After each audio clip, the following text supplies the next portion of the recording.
¿Están? Bueno, hoy vamos a hablar sobre algo que creo que nos fascina a todos, ¿no? Bueno, casi a todos, creo en este caso.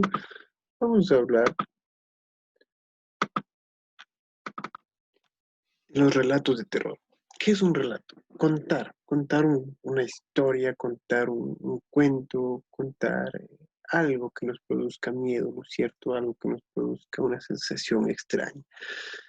Y si conversemos, ¿qué sentimientos te produce esta imagen que está por ocurrir? Bastante, ¿no? Dependiendo de cada perspectiva de cada persona, la vamos a ver de distintos puntos de vista. Bueno, en este caso, veo que es algo que es terrorífico en este caso, ¿no? Algo que sucederá, algo macabro.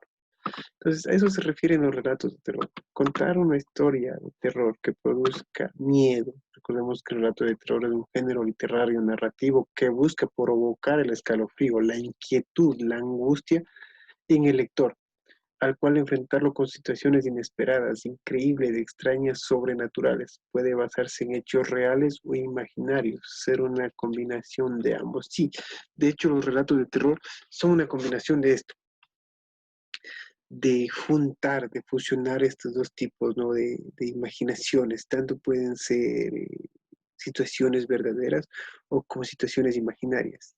El rato de que fusionan las dos, entonces crean un terror, un misterio y se genera un relato de terror. Recordemos, un género narrativo, género literario en este caso, ¿no?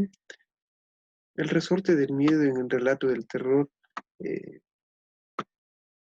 se dispara a partir de la irrupción de un elemento maligno sobrenatural en la rutina del diario de uno, o varios personajes ordinarios, entre los más comunes, brujas, fantasmas, bueno, y otros personajes, ¿no? Seres endemoniados, macabros, payasos que hacen de seres malignos. Entonces se genera muchísimo esto, ¿no? La idea es generar pánico, miedo en este caso, ¿no? Los elementos de suspenso e intriga son características de ambas composiciones literarias que en ocasiones se mezclan. Lo que les decía, ¿no? Es una mezcla de esto que generan los elementos de esto, de la narrativa de terror, ¿no? Los elementos de la narrativa, el trama y la secuencia. Sí, porque nos dejan en trama, ¿no? Nos van a poner a pensar y esperamos que ese suspenso, qué va a pasar, cómo va a terminar, qué va a suceder, ¿no? Entonces es una parte muy importante de estos relatos de terror, no contarnos y dejarnos con el suspenso. En cualquier narración literaria, el trama se refiere al relato en sí, conformado por la introducción, el desarrollo del nudo y el desenlace. Recordemos que la introducción es la parte principal, un pequeño abrebocas de lo que se va a ver en el desarrollo, ¿no? Que es todo lo que vamos a encontrar en ese caso. Y el desenlace es el final, cómo va a terminar este caso, ¿no? En la trama. Tanto en los relatos de terror como en los de misterio, el autor utiliza estos elementos para hacer crecer el suspenso de manera progresiva, hasta alcanzar un pico que desciende casi abruptamente el desenlace con la resolución del conflicto. De otra forma, se crea suspenso.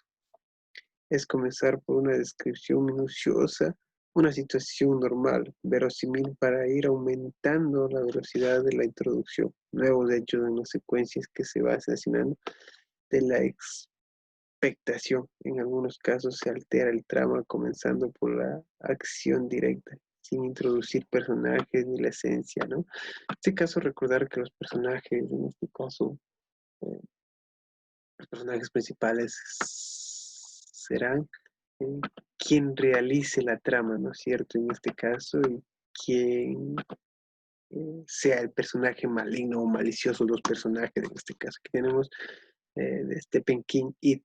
Es una película y podemos encontrar el libro, podemos encontrar la película que es una trama, ¿no? Un relato de terror y misterio en este caso. Entonces, recordemos, un relato de terror es un género literario narrativo que busca provocar el escalofrío, la inquietud o la angustia en el lector. Eso es lo que busca en los relatos de terror, en este caso, ¿no? Creo que eso es todo por hoy. Nos vemos hasta una próxima. Pasen bien.